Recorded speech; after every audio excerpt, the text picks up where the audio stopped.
He tracked her through a blizzard, ready to make his runaway bride pay in blood. But when Lorenzo Bianca finally pinned a trembling Amelia against a frozen brick wall and tore her coat in a fit of blind rage, the jagged, brutal brand burned into her flesh brought the most ruthless kingpin in Chicago to his knees. The scent of $1 million worth of white orchids was supposed to be the fragrance of Lorenzo Bianca's ultimate triumph. Instead, it became the stench of his greatest humiliation. 2 weeks earlier, inside the grand vaulted ceilings of Holy Name Cathedral in downtown Chicago, the undisputed head of the Bianca syndicate had stood at the altar in a custom Tom Ford tuxedo, waiting for a woman who would never walk down the aisle. Amelia Carmichael, the quiet, unassuming daughter of a mid-level logistics manager in his organization. She had vanished. She left behind a meticulously tailored Vera Wang gown hanging like a ghost in the bridal suite, a 3-carat flawless diamond engagement ring resting on the vanity, and a reputation-shattering scandal that rippled through the darkest corners of the city. In Lorenzo's world, a world governed by blood oaths, territorial control, and violent retribution, respect was the only currency that mattered. Amelia's disappearance was not merely a broken engagement. It was a declaration of war against his pride. Whispers ignited immediately among the Carpos and rival families. The great Lorenzo Bianca couldn't even control a fragile girl from the suburbs. The humiliation burned hotter than a gunshot wound. For 14 agonizing days, Lorenzo did not sleep. He transformed from a calculating businessman into a relentless, obsessed bloodhound. He refused to let his enforcers handle the hunt. This was personal. He tore through her father's house. He interrogated her closest confidants. He unleashed a sprawling network of underground surveillance to track a ghost. Amelia had been clever. She had abandoned all electronics, paid for everything in cash, and used a series of burner identities to weave her way across state lines. But no one, not even a desperate bride, could outrun the reach of the Bianca family forever. A single slip at a tiny, off-the-grid pharmacy in the snow-draped mountains of Crested Butte, Colorado was all it took. She had purchased antibiotics under the name Clara Davies. But the face captured on the grainy security footage was unmistakably hers. Now the unforgiving Colorado wind howled through the narrow, desolate alleys of the mountain town. The temperature had plummeted below zero. A fresh blizzard was burying the streets in heavy, blinding powder. Lorenzo stepped out of his black SUV, long wool overcoat whipping around his calves. The crunch of his leather boots against the frozen pavement sounded like breaking bones. He gripped the handle of the custom 1911 pistol holstered beneath his jacket, though he already knew he wouldn't need it. He spotted her a block away, exiting a dimly lit diner with a paper bag clutched against her chest, bundled in a cheap, oversized olive green parka. Head down. Fighting the gale. Even buried under layers of thrift store clothing, Lorenzo recognized the delicate slope of her shoulders, the panicked, hurried rhythm of her steps. Amelia, he whispered to the wind, dark, lethal satisfaction pooling in his chest. He moved like a shadow, cutting through a parallel alleyway to intercept her path. As she rounded the corner of a boarded-up sporting goods store, Lorenzo stepped out from the darkness, blocking her only avenue of escape. Amelia halted so violently she nearly slipped on the ice. The paper bag slipped from her numb fingers, spilling a lukewarm coffee and a wrapped sandwich onto the snow. For a suspended second, neither of them moved. The streetlights flickered overhead, casting long, menacing shadows across the snowdrifts. Lorenzo stepped forward, his jaw clenched so tightly, a muscle feathered violently in his cheek. He had played out this moment 1,000 times in his head. He had planned to drag her back to Chicago, to parade her in front of the family she had disgraced, to lock her away in his Lake Forest estate until she learned the true cost of making a fool out of Lorenzo Bianca. Did you really think? His voice came out a low guttural snarl that cut through the howling wind. That you could just walk away from me? From the family? From the oath you took. Amelia took a trembling step backward. Her back hit the freezing brick wall of the alley. Her breath came in rapid, terrified clouds. She looked up at him with wide, hollow eyes completely devoid of the warmth he remembered. She looked starved. Haunted. Lorenzo, please, she rasped, her voice cracking. You don't understand. You have to stay away from me. Stay away from you. He closed the distance in 2 massive strides, his frame trapping her against the bricks. He slammed his gloved hands against the wall on either side of her head. You belong to me, Amelia. You made a mockery of my name. You humiliated me in front of the entire commission. I had to. Lies, he roared, his legendary temper snapping the last thread of his restraint. Blinded by a toxic mixture of betrayal and raw adrenaline, he reached out and grabbed the collar of her parka to haul her away from the wall. He pulled too hard. The cheap fabric gave way with a loud rip. The force of his pull tore the zipper down. As Amelia twisted violently to escape his grasp, her oversized wool sweater snagged on the jagged edge of a broken brick protruding from the wall. The heavy knit fabric ripped sharply, exposing her left shoulder and the upper curve of her back to the freezing night air. Lorenzo opened his mouth to deliver a vicious threat. The words died instantly in his throat. All the air evaporated from his lungs. The furious burning rage that had sustained him for 2 weeks vanished, replaced by an icy, paralyzing horror that reached all the way to his bones. There, marring the pale skin he had once sworn to cherish, was a massive, grotesque scar. It wasn't the clean, accidental mark of a surgical knife. It wasn't the random jagged tear of an accident. It was deliberate. Calculated. The flesh on Amelia's shoulder blade was violently puckered, raised, and discolored into a furious, angry red. The burn marks were fresh, perhaps no more than a few weeks old, the exact timeline of her disappearance. But it was the shape of the mutilation that made Lorenzo's blood run colder than the Colorado blizzard. A serpent tightly coiled around a bleeding dagger. The undisputed emblem of the Moretti crime syndicate. Lorenzo froze, his gloved hands hovering uselessly in the air. The Morettis were his most vicious rivals. A bloodthirsty faction operating out of New York that had been trying to dethrone the Bianca family for a decade. Victor Moretti, their sadistic underboss, was infamous for his medieval methods of psychological warfare. Amelia, Lorenzo whispered. The mob boss who controlled governors and police chiefs was suddenly reduced to a horrified, trembling man. Who did this to you? Amelia whimpered, desperately trying to pull the torn edges of her sweater and coat back together. She was shaking uncontrollably, teeth chattering from a combination of the sub-zero temperature and sheer, unadulterated terror. Don't look at it, she sobbed, pressing her back flush against the frozen brick. Please, Enzo, don't look at it. Enzo. The childhood nickname she had used only in their most private moments. It pierced straight through every layer of armor he had ever built around his heart. He didn't ask her again. He didn't demand explanations in the snow. Moving with a sudden, terrifying gentleness, Lorenzo unbuttoned his heavy cashmere-lined overcoat and slipped it from his shoulders. He wrapped it securely around her trembling frame, cocooning her in his warmth. Without another word, he scooped her up into his arms, ignoring her weak protests, and carried her through the blizzard back to his idling SUV. Once inside the heavily armored vehicle, with the heat blasting and the tinted windows sealing them from the world, Lorenzo locked the doors.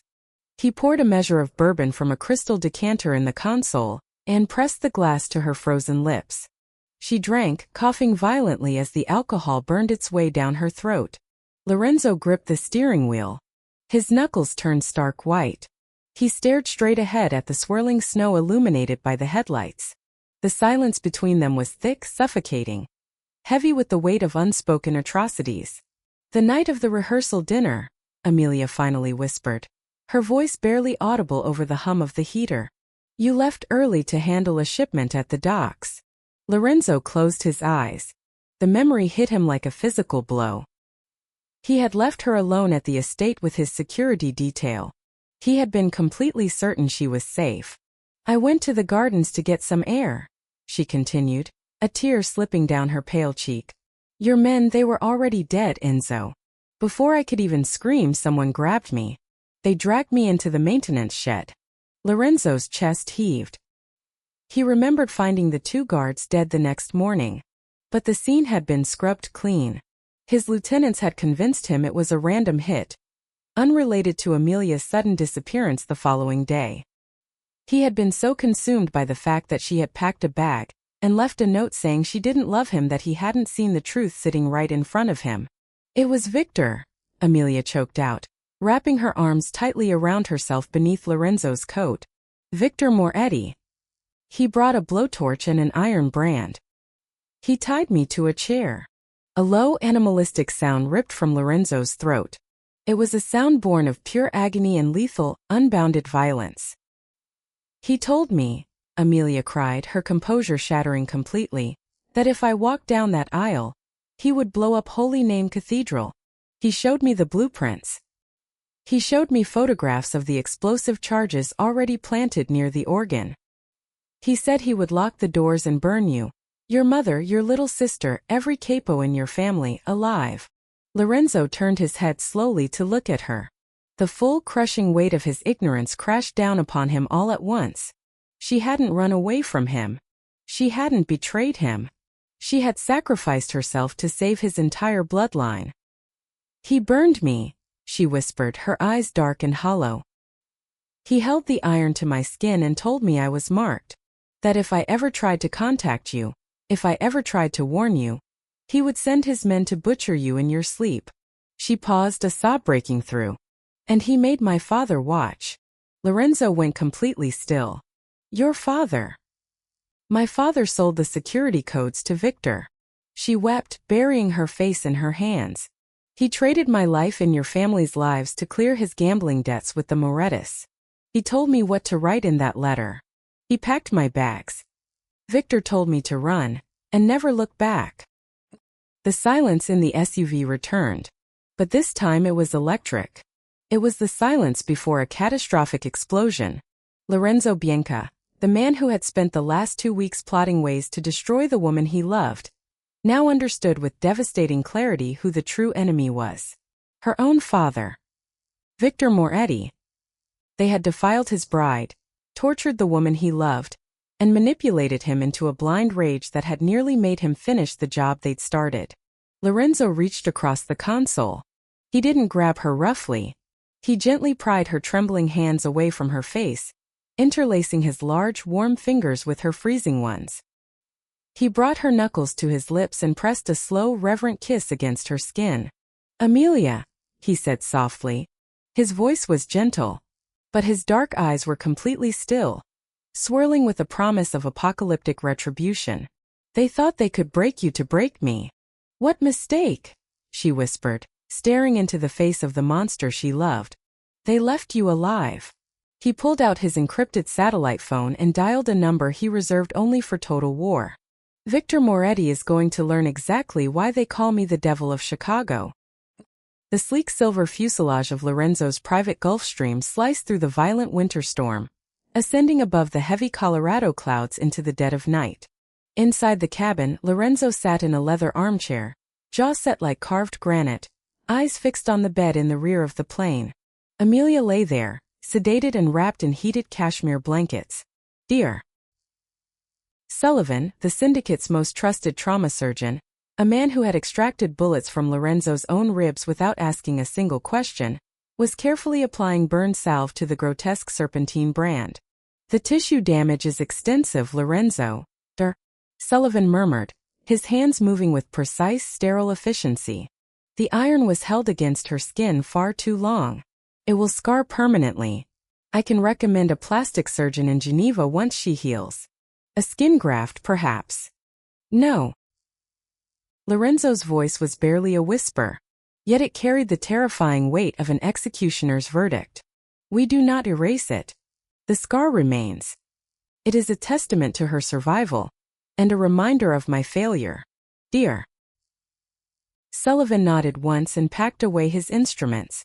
She needs rest. The psychological trauma runs as deep as the physical burn. The moment the jet's wheels kissed the tarmac in Chicago, Amelia was quietly transferred to a heavily armored SUV and driven directly to Lorenzo's fortress, a sprawling triplex penthouse atop the St. Regis Chicago. Heavily fortified. An elevator that required dual biometric scans to access his floor. Once inside, surrounded by floor-to-ceiling windows overlooking the icy expanse of Lake Michigan, Lorenzo finally allowed himself to breathe. He sat by her bedside until the first gray rays of dawn pierced the skyline, holding her fragile hand against his cheek. But the morning light did not bring peace. It brought the hour of reckoning. Lorenzo descended into the city.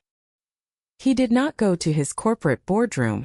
He went to a desolate, soundproofed meatpacking warehouse in the Fulton Market District, a relic from the old days of the Chicago mob, used only when blood was meant to be spilled off the books. Thomas Carmichael arrived at exactly 9 o'clock in the morning, escorted by 4 of Lorenzo's men. Thomas was a slender, balding man who wore expensive Italian suits that always looked a size too big for his cowardly frame. He walked into the freezing warehouse, eyes darting nervously toward the meat hooks hanging from the rusted steel tracks overhead. "Lorenzo, my boy." He forced a trembling smile, stepping into the dim light of a single swinging bulb. "Your men said you had news. Tell me you found that ungrateful girl. Tell me you found Amelia. I swear to you, when she is brought back, I will discipline her myself for the disgrace she has brought on this family." Lorenzo stood in the shadows, smoking a thick Cuban cigar. The cherry glowed in the darkness, the only indicator of the pure, unfiltered rage boiling beneath his tailored black suit. He stepped forward slowly. The heavy thud of his shoes echoed off the concrete floor. "You would discipline her, Thomas?" Lorenzo asked, his voice smooth as silk and laced with venom. He took a slow drag. "A father's love. It is a beautiful thing to witness. A man should always protect his daughter." Thomas swallowed hard. Sweat beaded on his forehead despite the freezing warehouse air. "I raised her better, Lorenzo. I don't know what possessed her to run on the eve of the wedding. It broke my heart." "Did it?" Lorenzo closed the distance between them. He reached out, his hand moving so fast Thomas flinched, expecting a strike. Instead, Lorenzo gently straightened the lapel of Thomas's expensive coat. "I had a very interesting conversation with my bride last night. In a blizzard. In Colorado." The color drained completely from Thomas's face. His knees buckled. His breathing turned into shallow, panicked gasps. You found her." "Lorenzo, whatever she told you, she's confused. The girl is hysterical. She told me about the blueprints to Holy Name Cathedral," Lorenzo interrupted, his voice dropping an octave. "She told me about the explosive charges hidden near the organ. And she told me about the brand." Thomas fell to his knees. The facade shattered instantly. "Lorenzo, please. Victor Moretti had me by the throat. I owed him $2 million from the underground casinos in Macau. He threatened to kill me. I had no choice. I had to give him the security codes to the estate. I had no choice." "A man always has a choice," Lorenzo whispered, crouching down to look Thomas directly in his weeping eyes. "You could have come to me. I would have paid every dollar of your debt. But you didn't just sell the codes, did you, Thomas?" He tilted his head slowly. "My men intercepted Victor's financial ledgers this morning. You didn't just wipe your debt. You accepted a 10% stake in the Chicago logistics routes." A pause. "You sold my life. You let a butcher burn your own daughter's flesh, for a promotion." "I thought he was just going to scare her," Thomas sobbed, grasping desperately at Lorenzo's pant leg. "I didn't know he brought an iron. I swear to God." Lorenzo stood up. His face was devoid of all human emotion. He looked down at the pathetic creature sobbing at his feet, the man who had handed his innocent bride over to a monster. "God cannot hear you in this room, Thomas." He turned his back and began walking toward the heavy steel exit doors. "Matteo." From the shadows, the towering enforcer stepped forward. "Don't shoot him," Lorenzo commanded without looking back. "A bullet is far too quick for a traitor who burns his own blood. Hang him from the chains. Let the cold take him, just like she froze in the snow." Lorenzo was already gone before the screaming started. He had cleansed his own house. Now it was time to burn down Victor Moretti's empire. New York City was entirely unaware that a ghost had crossed its borders. 3 days after the execution in the Chicago warehouse, Lorenzo Bianca sat in the back of a blacked-out armored Escalade, parked silently on a wooded bluff overlooking a sprawling, heavily fortified compound in the Hamptons. Victor Moretti's fortress. The Atlantic Ocean crashed violently against the cliffs below, mirroring the storm of vengeance brewing in Lorenzo's chest. He hadn't come with an army. An army was loud. An army meant negotiations and sit-downs with the 5 families. Lorenzo wasn't here to negotiate territory. He was here to carve a pound of flesh. He had brought only his 10 most lethal operators, men who moved like phantoms, dressed in tactical black, armed with suppressed weapons and custom-forged combat knives. Security grid is down, boss. Dominic crackled in his earpiece. The localized EMP wiped their cameras and perimeter alarms. We have a 4-minute window before their backup generators kick in. Execute. Lorenzo racked the slide of his own weapon and stepped out into the freezing coastal wind. They descended upon the Moretti compound like a biblical plague. The outer guards were neutralized before they could draw a breath, dragged silently into the manicured hedges. Lorenzo didn't blink as he stepped over them. His mind was laser-focused on one singular image. The grotesque serpentine brand burned into Amelia's pale skin. They breached the main doors of the mansion. Inside, Victor Moretti was hosting a high-stakes poker game in a lavish parlor adorned with baccarat crystal chandeliers and priceless Persian rugs. The heavy mahogany doors burst open, splintering off their hinges. Before Victor's bodyguards could reach for their holsters, a synchronized symphony of suppressed gunfire erupted. Within 3 seconds, 6 of Victor's top lieutenants collapsed onto the velvet furniture, their blood staining the antique carpets a deep, horrifying crimson. Only Victor remained untouched, frozen in his leather armchair, a cigar dropping from his trembling lips. Lorenzo stepped into the room, smoke drifting lazily from his gun barrel toward the crystal chandelier. He looked like the Grim Reaper wrapped in a bespoke suit. "Lorenzo," Victor stammered, raising his hands, his arrogant bravado evaporating in the face of certain death. Wait.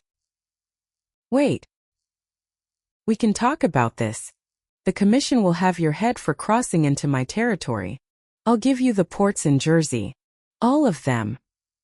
Lorenzo didn't speak. He walked calmly to the grand fireplace crackling behind Victor's chair. He picked up the heavy cast-iron fire poker resting directly in the roaring flames. The tip was glowing a brilliant white-hot orange.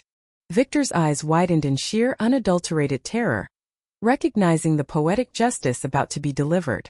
He tried to scramble from his chair. But Dominic and Matteo were already there, slamming his shoulders down, pinning the squirming New York boss into the leather cushions. "You brought a blowtorch and a brand to a church, Victor," Lorenzo said, his voice terrifyingly calm as he stepped forward, feeling the intense heat radiating against his own cheek. "You laid your hands on my bride. You marked what is mine." "Lorenzo, please, it was business. It was just business." "To you," Lorenzo whispered, leaning close enough for Victor to see the absolute absence of mercy in his eyes. "It was business." He raised the glowing iron. "To me, it was a declaration of war." He paused.